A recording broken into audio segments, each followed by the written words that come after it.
আসসালামু আলাইকুম। সবার আগে বাছাই করা 10টি আন্তর্জাতিক খবর জানিয়ে দেব। প্রথমেই থাকছে শিরোনাম। তবে তার আগে অনুরোধ থাকবে ভিডিওটিতে একটি লাইক দিবেন।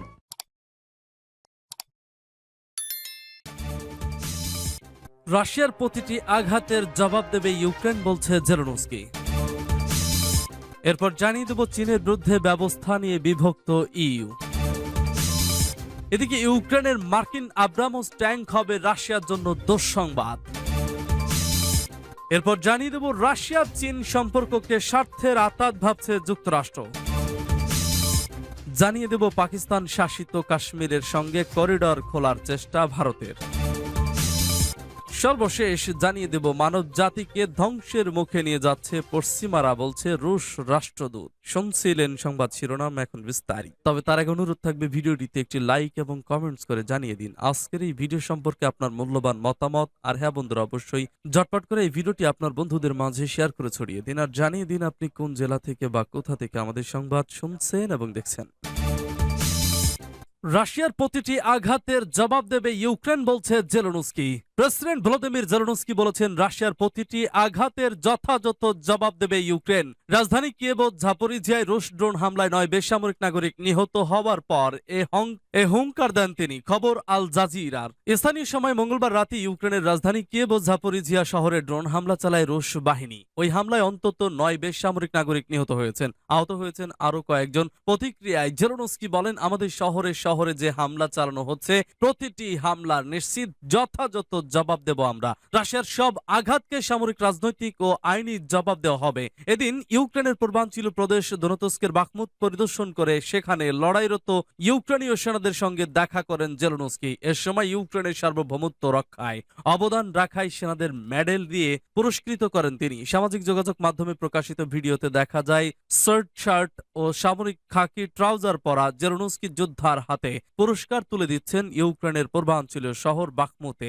রাশিয়া ও ইউক্রেনীয় বাহিনীর মধ্যে গত কয়েক মাস ধরেই চরম লড়াই চলছে। ইউক্রেন যুদ্ধে এখন আলোচনার কেন্দ্রে কৌশলগতভাবে গুরুত্বপূর্ণ বাখমুত দখলের জন্য গত 6 থেকে 7 মাস ধরে ভারী আক্রমণ চালিয়ে আসছে রুশ সেনাবাহিনী। ছোট শহরটি দখল করতে পারলেও গত গ্রীষ্মের পর এটি হবে রুশ বাহিনীর বড় সাফল্য। ইউক্রেন প্রথম দিকে শহরটির কৌশলগত গুরুত্ব খুব বেশি না বলে আসছিল, যদিও পরবর্তীতে গুরুত্ব স্বীকার করেন জেলেনস্কি। চীনের বিরুদ্ধে ব্যবস্থা নিয়ে বিভক্ত ইইউ। চীনকে নিয়ে চিন্তা বেড়েছে ইইউ এর, বিশেষ করে শি জিনপিং এর মস্কো সফরের পর চীন রাশিয়াকে অস্ত্র দিতে পারে মনে করছে ইইউ। লিথুয়ানিয়ার পররাষ্ট্রমন্ত্রী সান্ডসবার্গিস বলেছেন, শি জিনপিং যদি একজন ঘোষিত যুদ্ধাপরাধীদের সঙ্গে বন্ধুত্ব বাড়ান তাহলে আমাদেরও চীনকে নিয়ে নতুন করে ভাবতে হবে। গত সপ্তাহে রাশিয়ার প্রেসিডেন্ট পুতিনকে যুদ্ধাপরাধী ঘোষণা করে তার বিরুদ্ধে গ্রেপ্তারি পরোয়ানা জারি করেছে ইন্টারন্যাশনাল ক্রিমিনাল কোর্ট। তারপর মস্কো সফরে গিয়ে পুতিনের সঙ্গে দীর্ঘ আলোচনা করেছেন শি জিনপিং।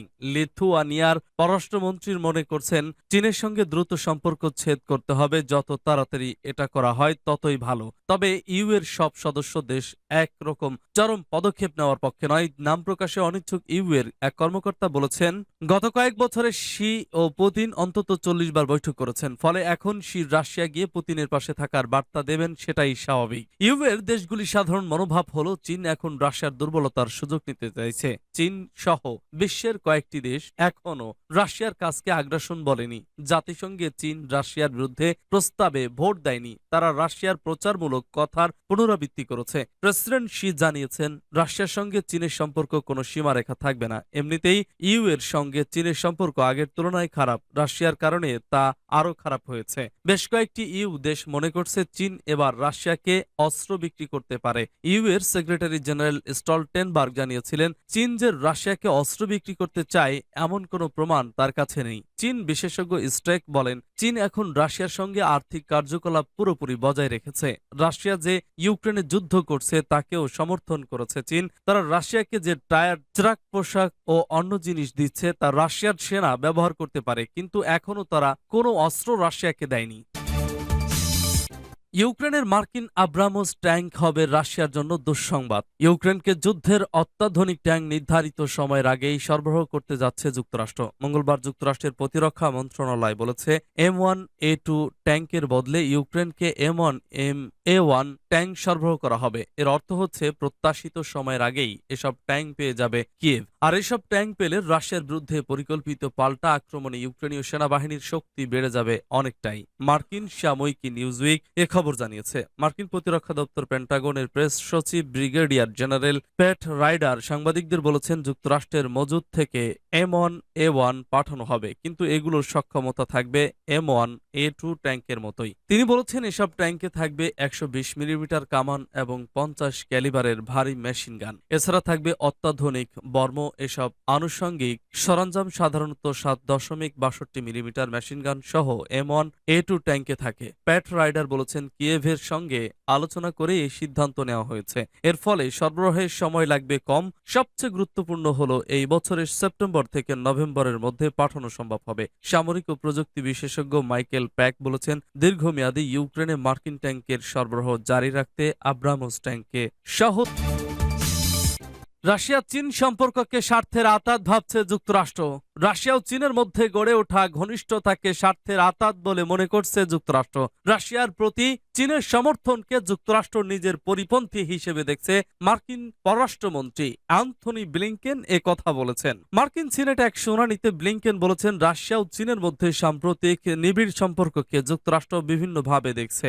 এটা একই সঙ্গে কৌশলগত জোট ও স্বার্থের আঁতাত। নিজেদের সুবিধার্থে পরস্পরের কাছে এসেছে দুই দেশ, যাকে ম্যারেজ অব কনভিনিয়েন্স বলা যেতে পারে। যুক্তরাষ্ট্র সময় বুধবার সকালে সিনেটের বরাদ্দ বিষয়ক কমিটির শুনানিতে ব্লিংকেনের কাছে রাশিয়া চীন মৈত্রী সম্পর্কে জানতে চান আইন প্রণেতারা। কমিটির প্রভাবশালী রিপাবলিকান সদস্য সাউথ ক্যারোলাইনার সিনেটর লিন্ডসে গ্রাহাম মার্কিন পররাষ্ট্রমন্ত্রীকে প্রশ্ন করেন, রাশিয়া ও চীনের এই মহরমকে আপনি কৌশলগত।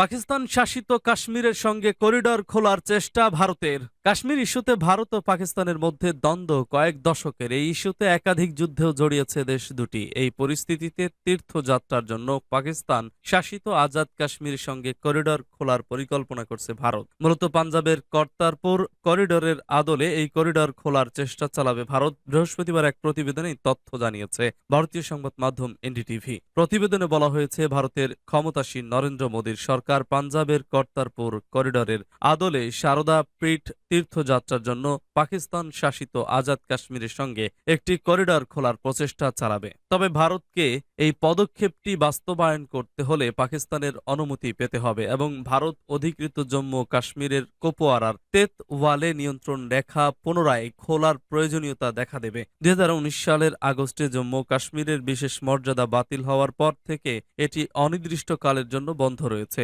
এনডিটিভি বলছে, বুধবার মানব জাতিকে ধ্বংসের মুখে নিয়ে যাচ্ছে পশ্চিমারা, বলছে রুশ রাষ্ট্রদূত। মার্কিন যুক্তরাষ্ট্রের নেতৃত্বাধীন পশ্চিমা দেশগুলো মানব জাতিকে পারমাণবিক যুদ্ধ ধ্বংসের দিকে ঠেলে দেওয়ার সিদ্ধান্ত নিয়েছে। বুধবার ওয়াশিংটনে মার্কিন যুক্তরাষ্ট্রের নিযুক্ত রাশিয়ার রাষ্ট্রদূত আনাতুলি এ মন্তব্য করেছেন। তিনি মার্কিন কর্মকর্তাদের বিবৃতির জবাবে এই